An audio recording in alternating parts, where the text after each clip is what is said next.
নমস্কার, vision and mission YouTube চ্যানেলে আপনাদের স্বাগত জানাই। আজকে প্রাইমারি টেট 2023-এর রেজাল্ট বেরিয়েছে। তো এই ভিডিওতে কিভাবে আপনারা রেজাল্ট দেখবেন সেই সম্পর্কে আমরা আলোচনা করব।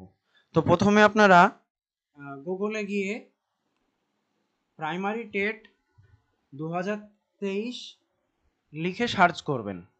সার্চ করার পর আপনারা দেখবেন কিছুটা যাওয়ার পরে এই একটা ওয়েবসাইট আসবে wbbpeonline.com।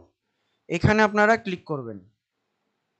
ক্লিক করার পর আপনারা দেখতে পাবেন এখানে একটা ছবি আছে নিচে, সেখানে লেখা আছে টিচার এলিজিবিলিটি টেস্ট 2023। সেখানে ক্লিক করবেন। ক্লিক করার পর চেক রেজাল্ট একটা অপশন আসবে। এই চেক রেজাল্ট অপশানে ক্লিক করবেন, তাহলে আপনাদের একটা ফর্ম খুলবে। সেই ফর্মে আপনাদের রেজিস্ট্রেশন নম্বর বা আপনারা যে ফর্ম ফিল আপ করেছিলেন সেখানে যে রেজিস্ট্রেশন নম্বরটা আছে, হ্যাঁ, সেটা শুরু টেট দিয়ে দেখবেন, টেট টিইটি 2000 ওরকম কিছু একটা দিয়ে স্টার্ট হবে।